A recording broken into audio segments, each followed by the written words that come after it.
Merci Roxane.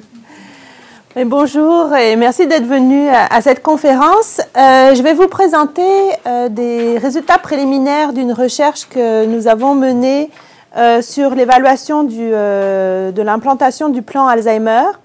Et puis ça va être l'occasion de discuter le rôle ou la pertinence des méthodes mixtes, de la recherche participative dans le type de recherche sur les services de santé que nous faisons. Donc, j'ai travaillé de façon très rapprochée avec Yves Couturier, qui a une formation en travail social et qui est professeur à l'université de Sherbrooke, et Howard Berman, qui est l'auteur du plan Alzheimer, qui est médecin de famille et gériatre, et qui a mené le rapport d'experts sur la maladie d'Alzheimer. Donc, peut-être que vous ne connaissez pas, mais un bref aperçu du contexte de la maladie d'Alzheimer et toutes les maladies apparentées. Je parlerai juste de maladie d'Alzheimer après pour faire plus simple, parce que sinon c'est un petit peu long comme intitulé. C'est une maladie chronique qui est vraiment très complexe. C'est la plus grande cause d'incapacité chez les personnes âgées. Donc, ce n'est pas seulement une maladie, mais c'est aussi des incapacités fonctionnelles qui viennent avec. Ça touche les aspects humains, sociaux. Il y a beaucoup d'aidants qui soutiennent les patients avec des maladies d'Alzheimer, sociétales et le système de santé. Et on sait qu'on n'en est qu'au début de la courbe d'augmentation de la prévalence du nombre de ces patients-là, puisqu'on a de plus en plus de très très vieux et on estime qu'on aura un baby-boomer sur 5 qui aura la maladie d'Alzheimer. Donc, en général, quand on dit ça au ministère ou n'importe où, on compte 1, 2, 3, 4, 5. Ah, c'est moi? Non. Mais pas d'angoisse. On aura peut-être des traitements un jour. Pourquoi la première ligne est vue comme la pierre angulaire? Donc, pour faire face à cette augmentation du nombre de patients âgés avec maladie d'Alzheimer, les conférences de consensus canadiennes recommandent vraiment que la première ligne soit l'endroit de l'intégration des services. C'est le premier contact. Ils ont l'expérience avec le patient. Ils peuvent détecter des changements dans le comportement du patient, dans sa mémoire. Ils connaissent souvent les aidants aussi. Ils sont capables de gérer plusieurs maladies chroniques, parce que les patients avec maladie d'Alzheimer ont la mauvaise habitude de venir avec un cortège de maladies chroniques associées. Et la recherche montre que les cliniques mémoire ne seraient pas plus efficaces pour le suivi et la coordination des services pour ces patients-là. Mais on sait aussi que la première ligne n'est pas assez préparée. Donc, au plan international, il y a plusieurs interventions qui ont été mises en place pour essayer d'augmenter la capacité de la première ligne à faire face à cette population complexe. Et on voit dans cette diapositive rapidement qu'on peut avoir des impacts sur les processus de soins, sur les patients, sur les aidants et éventuellement sur l'utilisation des coûts et l'utilisation des services et les coûts, mais encore que ça reste à confirmer. Au Québec, pour faire face à cette épidémie de maladie d'Alzheimer, comme on l'appelle, le ministre de la Santé a donné mandat à Howard Berman d'organiser un conseil d'experts pour développer le plan Alzheimer. Il a remis son rapport en 2009. Et essentiellement, le modèle de soins qui est proposé, c'est que le médecin de famille et l'infirmière, puis maintenant on rajoute les travailleurs sociaux, dans les groupes de médecine de famille, soient les personnes d'abord et avant tout responsables de détecter, diagnostiquer, traiter, suivre ces patients avec des troubles cognitifs. Bien sûr, les services spécialisés de type clinique mémoire, deuxième et troisième ligne, viennent en soutien pour les cas complexes, mais on estime que 70% à peu près des patients avec les maladies d'Alzheimer peuvent être traités et suivis dans le GMF sans recours aux spécialistes. Et le groupe de médecine de famille deviendrait le centre d'intégration et de coordination des autres services. On sait que quand la maladie avance, avec l'augmentation des incapacités fonctionnelles, les CLSC deviennent extrêmement importants pour réussir à garder ces patients chez eux.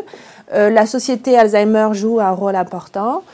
Ces patients-là sont très souvent hospitalisés et restent en moyenne 2 fois plus longtemps, toutes choses égales par ailleurs, à l'hôpital parce qu'ils développent des déliriums, etc. Donc le GMS deviendrait le centre d'intégration. Suite au rapport d'experts, il y a eu la grippe H1 qui a mis du temps, qui a mobilisé les ressources. Et le plan a commencé à être implanté en 2013. J'ai travaillé à l'époque avec le ministère, j'ai fait une espèce d'étude quick and dirty, comme j'appellerais, pour leur donner un peu des conditions gagnantes, de quoi mettre dans le plan pour que ça fonctionne, notamment comment faire la conduite du changement dans le plan Alzheimer. La priorité de ce plan-là, c'est vraiment la première ligne. Alors, il y a eu des débats, hein, les cliniques mémoire disaient, nous, on ne va pas avoir des ressources supplémentaires, etc. Mais non, ça a été tenu bon que la priorité était de renforcer la capacité des GMF à intervenir auprès de cette population-là. Il y a eu 19 projets qui ont été sélectionnés par le ministère, ce qui implique 42 GMF, parce qu'il y a plusieurs GMF qui peuvent être dans le même projet. Le projet, c'était comme une clinique mémoire, un CLSC, un GMF au minimum. Il y a une trajectoire de soins de première ligne et un protocole de soins qui a été développé pour que ça soit proactif, qu'on ne soit pas juste en réaction aux états de crise, mais qu'on essaie de prévenir les situations de crise. Et interdisciplinaire, il y a eu de la formation qui a été mise en place. Et il y a eu un support à l'implantation du changement sous la forme du recrutement de chargés de projet dans les RUIS qui avait pour rôle d'aider les GMF à implanter le plan Alzheimer. Et notre équipe de recherche, on a été sélectionné par le FRQS pour faire cette évaluation. Ça, on a des chercheurs des 4 universités, c'est 18 chercheurs au total. Et l'idée, c'était de tirer les leçons de cette première phase d'implantation du plan Alzheimer pour améliorer les projets eux-mêmes, donc leur rendre leurs résultats, leur dire, là, vous voyez, un peu comme les démarches d'amélioration continue de la qualité. Vous voyez cet indicateur-là, ça ne s'améliore pas, qu'est-ce que vous pourriez faire pour l'améliorer, etc. Et mieux comprendre, c'est quoi les éléments essentiels en vue de la généralisation à l'ensemble du Québec. Est-ce qu'il faut mettre toutes nos énergies sur leur formation? Est-ce qu'il faut mettre nos énergies sur détecter ou identifier un champion dans chaque GMF qui va devenir le porteur du projet? Où mettre nos énergies? Et pour ça, pour répondre à cette question, on a mis en place une recherche participative, c'est-à-dire qu'on a discuté les objectifs, les méthodes, les indicateurs avec le ministère, les gestionnaires, les RUIS, les cliniciens, les patients et les aidants. C'est un gros travail préparatoire. Souvent, dans le transfert de connaissances, on attend d'avoir les résultats à la fin, puis on leur dit, voilà les résultats, et mettez en place les bonnes pratiques. Là, on a voulu les associer dès l'élaboration des objectifs. Et on a rendu les résultats en continu au ministère, au RUIS et au site pour vous dire, j'ai fait un rapport tous les 6 mois au ministère et j'ai fait nombre de présentations dans les RUIS, dans les midi-conférences du ministère, etc. Pour être plus précis, les objectifs qu'on a poursuivis, c'était de mesurer les impacts du plan Alzheimer sur l'évaluation initiale, le diagnostic, les références, le traitement et le suivi. On voulait aussi mesurer les connaissances, les attitudes et les pratiques des cliniciens.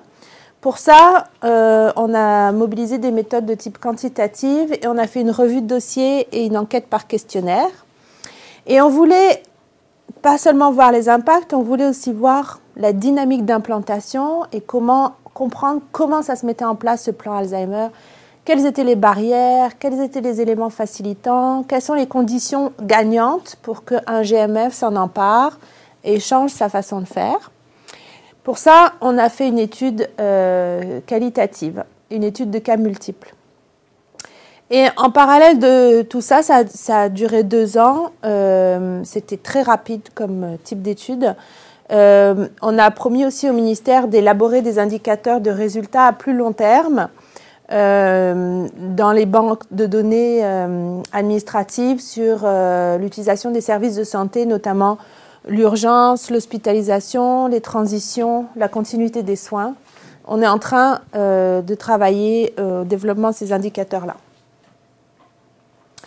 Donc, on a d'abord fait une revue de dossier pour mesurer la qualité des soins offerts en GMF. C'est une étude de type pré-poste. On n'avait pas assez d'argent pour avoir des groupes contrôle, malheureusement, même si c'était le devis initial, mais c'est ça, c'est ce qui arrive.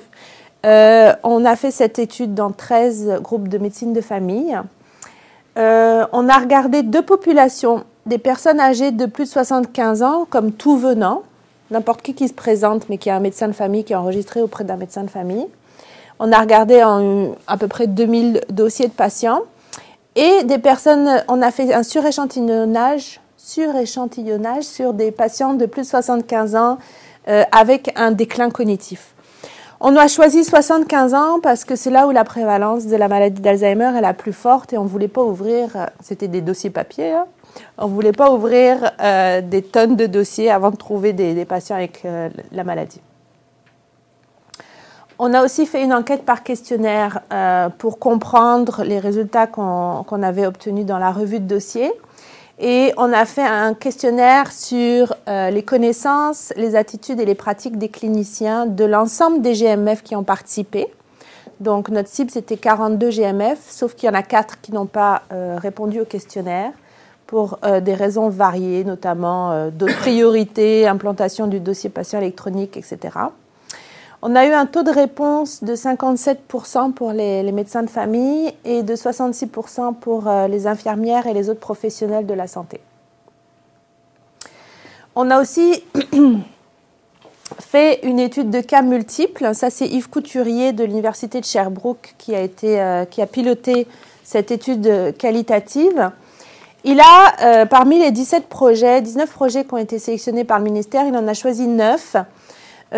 Pour avoir une représentation urbaine, rurale et des projets plus ou moins avancés. Quand le ministère a envoyé son appel d'offres, il y avait des GMF qui étaient déjà embarqués, qui avaient déjà bien réfléchi, puis il y a des GMF qui en ont profité pour développer un projet. Donc il a fait beaucoup d'entretiens semi-directifs avec 45 professionnels de GMF et des gens du ministère et du RUIS. Il a fait des focus group avec des professionnels de GMF. Il a rencontré des aidants. Il a fait de l'observation, notamment des réunions du ministère avec les chargés de projet, puis une analyse documentaire que je ne vous présenterai pas aujourd'hui. Donc, qu'est-ce qu'on a comme résultat préliminaire? On n'a pas complètement fini les analyses. On n'a pas encore roulé tous nos modèles. Mais les résultats qu'on a à date sont assez encourageants. On voit que la capacité des GMF à faire le suivi des patients avec des troubles cognitifs, donc qui ont vraiment la maladie de façon avérée, s'améliore. Notamment, il y a un suivi qui est de plus rapproché. Avec les patients voient plus souvent un clinicien du GMF, avec une augmentation de 2 contacts supplémentaires en moyenne pour des périodes de 9 mois, parce que notre revue de dossier, c'était une période de 9 mois. Et la qualité du suivi a augmenté. On a développé un score en fonction des bonnes pratiques et des conférences de consensus canadiennes. Et on a regardé si les patients recevaient ces bonnes pratiques. Et en moyenne, la qualité du suivi a augmenté. Quels sont les aspects du suivi qui se sont améliorés? Ce qui s'est beaucoup amélioré, donc là, vous voyez finalement toutes les composantes du score qu'on a éclaté pour vous montrer plus de détails. C'est surtout l'évaluation de l'activité fonctionnelle. C'est essentiel de suivre si le patient décline, à quel moment il faut faire appel au CLSC. Le poids, la nécessité de référer le patient au CLSC, l'existence de symptômes comportementaux et psychologiques de la démence, les troubles du comportement, et la prescription de médicaments anticholinergiques qu'il faut bannir quand les patients ont la maladie d'Alzheimer. Donc ça s'est bien amélioré. Ce qui s'est moins amélioré, ou en tout cas moins de 50% des patients reçoivent ces pratiques-là, c'est le soutien de l'aidant, l'évaluation de la conduite automobile, l'orientation vers les services communautaires de type Société Alzheimer ou appui aux aidants, et le suivi de la médication anti-Alzheimer. On a aussi regardé dans l'autre population, donc tous les patients de plus de 75 ans, qu'ils aient ou non des troubles cognitifs, donc l'ensemble des patients reçus de plus de 75 ans, et voir qu'est-ce qu'on faisait. Est-ce qu'on essayait de repérer si le patient avait des troubles cognitifs ou pas? Est-ce qu'on faisait des diagnostics? Là aussi, les indicateurs qu'on a choisis semblent s'améliorer. Je dis semble parce qu'on n'a pas fait de test, parce qu'on n'avait pas de, c'était pas notre outcome principal. Il y a une augmentation du pourcentage de patients pour lesquels il y a une note dossier, et ça, c'est un bon traceur qu'on s'intéresse à la question de la mémoire. Quitte à marquer mémoire normale, ne se plaint pas de sa mémoire, etc. Mais on s'intéresse à ça, on pose la question, et comment va votre mémoire aujourd'hui? Il y a une augmentation de l'évaluation initiale. Donc, quand un patient se plaint d'un trouble de mémoire ou quand il y a un doute, il est mêlé dans sa médication, il y a un clinicien qui se dit « ouh, il y a peut-être quelque chose là-dessous », est-ce qu'on fait un test cognitif? Les références aux spécialistes, donc aux cliniques mémoire, elles sont stables. 2-3% des personnes sont référées. Mais la pertinence de ces références augmente avec un meilleur suivi des indications de référence telles que les conférences de consensus l'ont noté. Et un délai d'attente dans les cliniques mémoire qui diminue. Un autre critère indicateur qui est intéressant, c'est que les nouveaux diagnostics maintenant sont plus souvent faits par les GMF plutôt que par les spécialistes. Donc on sent que la capacité des GMF de faire des diagnostics augmente. Et les nouvelles prescriptions aussi de traitement anti-Alzheimer sont aussi faites plutôt par les GMF que par les spécialistes. On a cherché à comprendre comment on pouvait expliquer ces résultats, quels étaient les facteurs qui pouvaient expliquer cette évolution favorable. On a utilisé donc un questionnaire auprès des médecins, puis un questionnaire auprès des infirmières et des autres professionnels de la santé. Et on voit que 83% des médecins et 76% des infirmières et autres professionnels disent avoir de bonnes connaissances et compétences pour diagnostiquer, élaborer un plan de soins, éduquer le patient, etc. Il y a aussi des attitudes positives des cliniciens vis-à-vis de la démence. Dans la littérature, il a été montré que les médecins de famille ne voulaient rien savoir de la démence. Ça leur faisait comme... Ils étaient réticents. Puis, dans notre groupe, dans notre échantillon, on voit que 95% des médecins et 100% des infirmières et autres professionnels ont des bonnes attitudes vis-à-vis de la démence. L'étude qualitative nous a montré aussi que ce qui s'est implanté, c'est un bon travail interdisciplinaire dans les GMF entre les médecins, les infirmières et les travailleurs sociaux. Les infirmières apprécient beaucoup cette population-là parce qu'il y a toute une dimension psychosociale. C'est vrai qu'elles aiment aussi, par exemple, les patients diabétiques, mais c'est plus technique, je dirais, ce qu'elles nous disaient. On augmente l'insuline, on baisse l'insuline, on remplace. Là, il y a toute une dimension psychosociale, un accompagnement de l'aidant à faire qui les intéresse. Il y a eu des projets qui ont décidé, avec les ressources allouées par le ministère, de recruter des travailleurs sociaux. Et là, on commence à voir l'émergence d'une collaboration entre ces travailleurs sociaux dans les GMF et les CLSC, notamment au stade plus avancé de la maladie. C'est vrai qu'il y a aussi des GMF, des projets, des GMF qui ont cantonné le rôle de l'infirmière à faire des tests cognitifs, et qui ne les ont pas forcément donné un rôle élargi dans le suivi de la trajectoire du patient. Ce que Yves a trouvé aussi, c'est que la stratégie d'implantation par le ministère était innovante et pertinente. Il y a eu des formations qui ont été développées, du mentorat 1 à 1 entre les spécialistes et les médecins de famille, entre des infirmières spécialisées dans les cliniques mémoire et les infirmières de GMF, des outils cliniques assez simples, des algorithmes qui ont été affichés dans les bureaux, des choses comme ça. Ça a été très apprécié par les GMF. Il y a eu aussi 4 personnes qui étaient vraiment chargées de l'implantation du plan Alzheimer et qui faisaient du porte-à-porte, un peu comme l'industrie pharmaceutique, qui allaient voir tous les GMF, qui leur apportaient les outils, qui essayaient de les enrôler, les convaincre, etc. Et qui soutenaient les champions. On avait identifié dans chaque GMF un champion médecin et un champion infirmière qui allait diffuser la bonne parole à leurs collègues.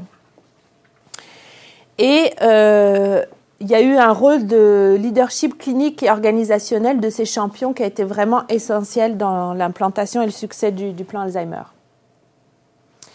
Il y a certains aspects de la stratégie qui ont été très insuffisants, notamment l'accompagnement par le ministère à l'élaboration initiale des projets. En fait, l'appel à projet a été diffusé par les agences et puis il n'y a pas eu d'aide pour monter ces projets-là. Donc, dans certains cas, l'agence ou le C3S a dit au GMF, vous voulez participer? Oui, signez en bas, mais il n'y a pas eu vraiment de développement de projet. Ça a été comme juste une signature et ils n'étaient même pas forcément au courant qu'ils participaient au projet. Donc, cet accompagnement-là a fait défaut. Il y a eu des projets qui ont été pourtant choisis par le ministère, mais qui finalement n'étaient pas en ligne avec les orientations du plan. C'est-à-dire, par exemple, que les ressources étaient essentiellement utilisées pour développer une clinique mémoire. Donc, le ministère a fait ces choix-là pour avoir un maillage du territoire et avoir des projets dans les 14 régions visées, mais ils n'étaient pas tous complètement en accord avec la vision du plan. Donc ça a nécessité un gros travail de réalignement de ces projets-là, de convaincre qu'il fallait dévouer des ressources au GMF et se centrer sur les GMF. Et les chargés de projet, notamment, ont été et le ministère très impliqués pour réaligner ces projets-là. La formation et les outils, ils sont un peu partis finalement trop tôt, ils n'étaient pas prêts, dans le sens que la formation en ligne ou la formation didactique n'était pas prête encore. Donc, elle a été développée en cours du temps, mais en même temps, l'argent était arrivé dans les GMF, le recrutement des professionnels avait été fait, donc il y a eu des décalages de ce type-là.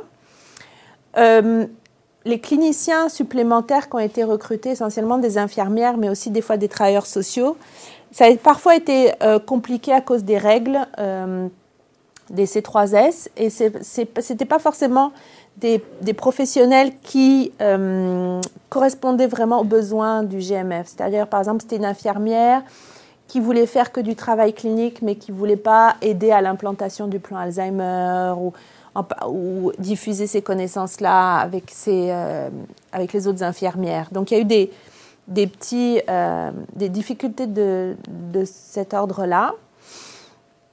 Et la reddition de comptes, même si au début, il était annoncé qu'il n'y aurait pas grande reddition de comptes, finalement, au fur et à mesure, on devient plus gourmand. Et il y a eu beaucoup de demandes de reddition de comptes, au-delà des aspects financiers qui ont été demandés au GMF et qui a démotivé certains cliniciens et qui a utilisé beaucoup de temps des chargés de projet. Donc, de temps en temps, les chargés de projet, on avait l'impression que leur boulot était de répondre aux besoins du ministère et pas forcément d'implanter dans les GMF. Il y a eu ce genre de difficultés-là de temps en temps. Alors, les limites de cette recherche, c'est qu'on n'a pas de groupe contrôle.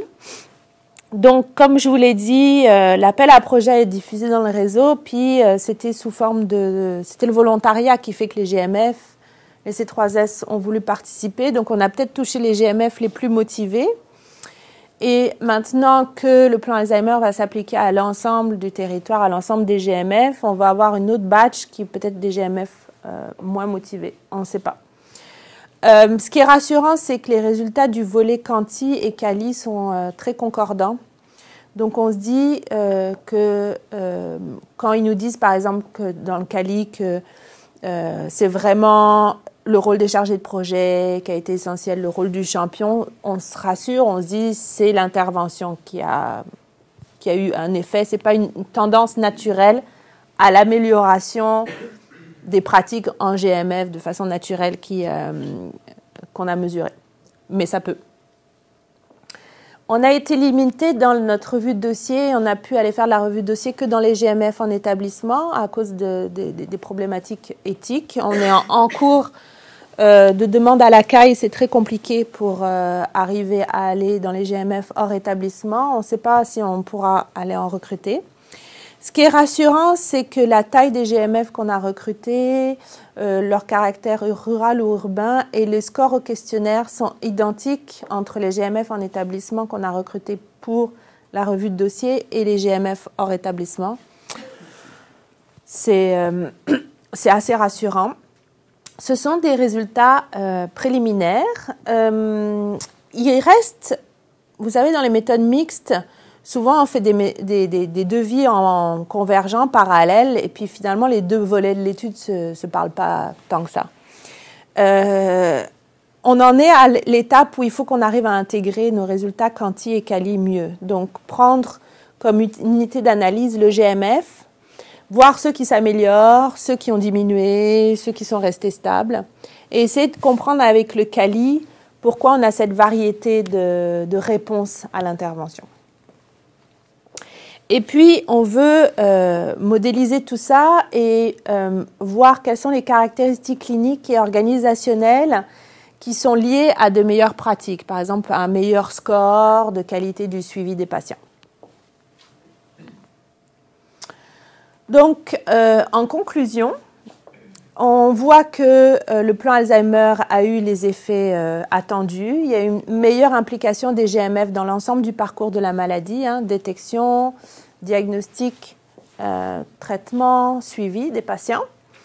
Et une meilleure utilisation de l'expertise des spécialistes, des références qui sont plus appropriées, plus pointues sur des cas plus complexes.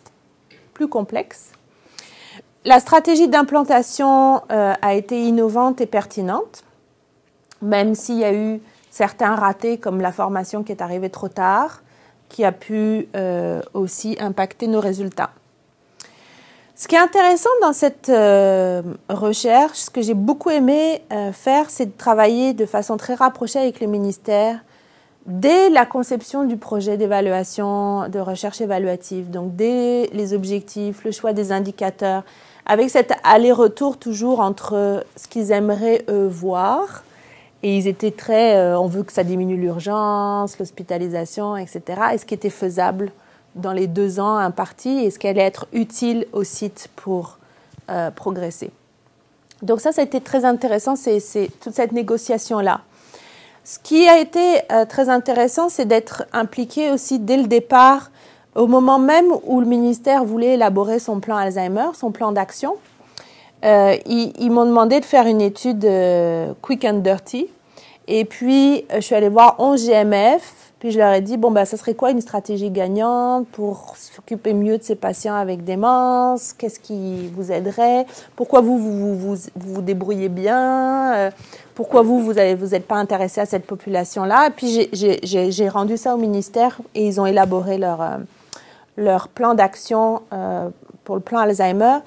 Et notamment, le fait qu'il y ait des personnes comme les chargés de projet qui étaient hors des C3S, qui étaient recrutés par les RUIS, pour mettre en place le plan Alzheimer et faire un peu comme l'industrie pharmaceutique du porte-à-porte dans les GMF. Et un autre aspect intéressant, c'est que l'évaluation a été prévue dès le départ. Souvent, on nous demande là, j'ai implanté un programme, est-ce que vous pourriez regarder les effets du programme? Puis là, on n'a pas fait les bonnes mesures, on n'a pas fait le bon recueil de données au bon moment. Là, ça a été pensé dès le départ et le modèle logique a été discuté avec les cliniciens, les gestionnaires, les décideurs, les patients et les aidants. Pourquoi le devis mixte, je trouve, c'est particulièrement pertinent dans l'évaluation de programmes complexes comme celui-là. Si on regarde les effets, mais on est souvent déçu par les effets, ou alors on voit que certains GMF s'améliorent, d'autres pas. Puis là, avec le CALI, on peut aller essayer de comprendre cette variabilité d'un GMF à l'autre. On peut comprendre pourquoi certains indicateurs s'améliorent, pourquoi d'autres pas. Et puis, on peut rendre les résultats au site en leur disant, là, vous avez atteint vos cibles, là, vous n'avez pas atteint vos cibles. Et on a fait des focus group comme ça pour qu'ils discutent des résultats et qu'ils mettent en place un plan d'action. Et ça nous a permis aussi d'avoir des suggestions pour la généralisation, aussi bien sur quoi doit porter les efforts, comme le soutien aux aidants, on sait que c'est pas très bien fait encore, que sur c'est quoi la dynamique de changement ou la stratégie de changement la plus appropriée dans les GMF. Qu'est-ce qu'on va faire maintenant? Le plan Alzheimer va s'étendre à l'ensemble du Québec. Les C3S donc maintenant c'est les CIS et les CIUS, ont rédigé leur plan d'action. Et nous, en tant que chercheurs, on a développé un programme pan-canadien dans le cadre du consortium canadien en neurodégénérescence associée au vieillissement. C'est financé par les IRSC. Il y a plusieurs équipes de recherche qui travaillent là-dedans. Et nous, on est l'équipe recherche sur les services de santé. Ça va nous permettre de... on travaille avec l'Ontario, le Nouveau-Brunswick, le Saskatchewan et la Nouvelle-Écosse aussi, mais de façon plus mineure. Et on va notamment faire une comparaison. On va refaire la revue de dossier des questionnaires en Ontario, mais on va aussi ajouter un volet banque de données administrative et on va comparer certains indicateurs de prise en charge au Québec et en Ontario, notamment la continuité des soins, et des indicateurs d'utilisation des services de santé.